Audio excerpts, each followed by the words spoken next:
पास विराजमान हैं संत श्री मुकेश तिवारी जी उर्फ चुकर महाराज, जिनकी पहचान बड़े क्रांतिकारी संत के रूप में देखी जाती है। समाज हित का कोई मामला हो और किसी भी तरह की समस्या से कोई व्यक्ति पीड़ित हो, महाराज उसकी मदद के लिए आते हैं। समाज हित के हर मामले पर आवाज़ उठाते हैं। बड़े संघर्षशील महाराज हैं।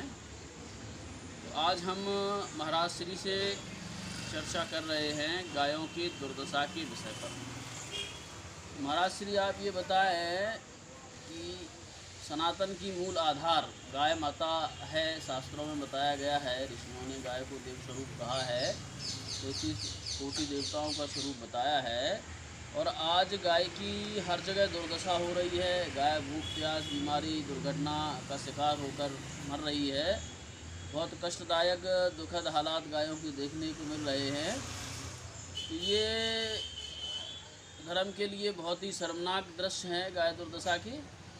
और गाय की रक्षा सुरक्षा कैसे हो सकती है, गाय के लिए कैसे हित के लिए कैसे प्रयास किए जाए, तो आप अपने इस विषय पर विचार व्यक्त करें।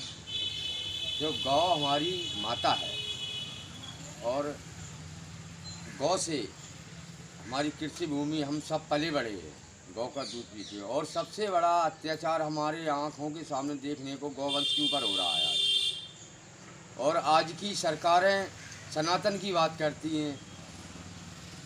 गौ रक्षा के नाम पे कई गौशालाएं चल रही हैं। हो सकता है हमारे भिंड ज़िले में शायद कोई गौशाला हो, कागजों में हो, क्योंकि सरकारों का काम कागजों में है। मध्य प्रदेश में तो हकीकत में ज़मीनी स्तर पे कुछ और ही है। विषय गौ रक्षा सरकार ने जहाँ सीता आए थे अभी कई सबलगढ़ में, मुरैना के आसपास, चंबल के किनारे, करोड़ों रुपए उनमें खर्च किया।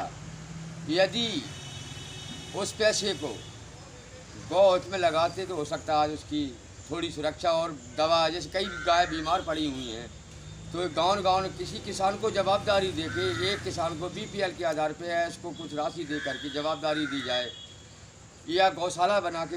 लेकिन शासन इसके नाम पे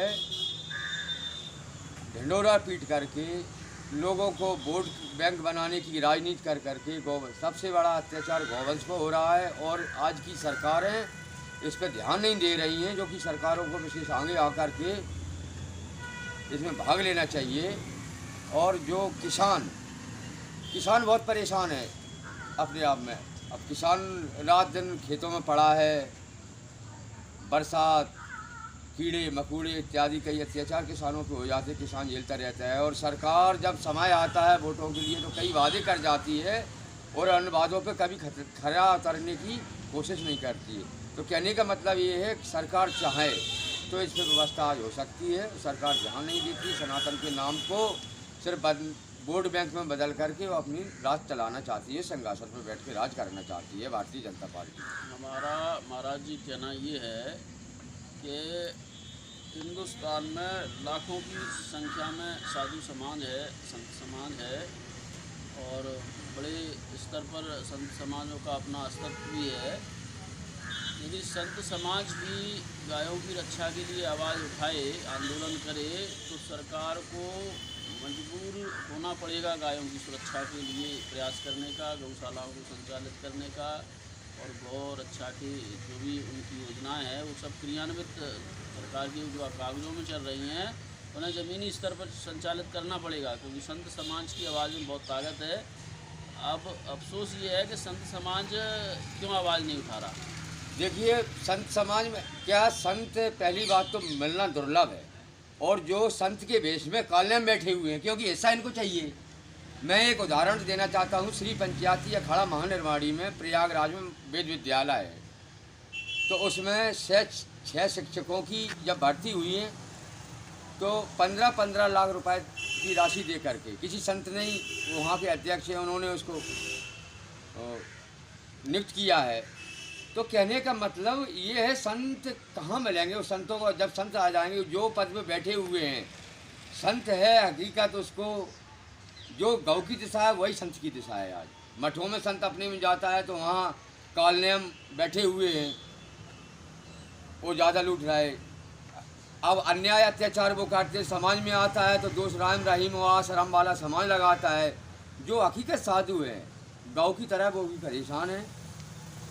साधु 2 रोटी और 2 लंगोटी खा के भारत के राष्ट्र की रक्षा के लिए होता है। गौ हमारी माता है।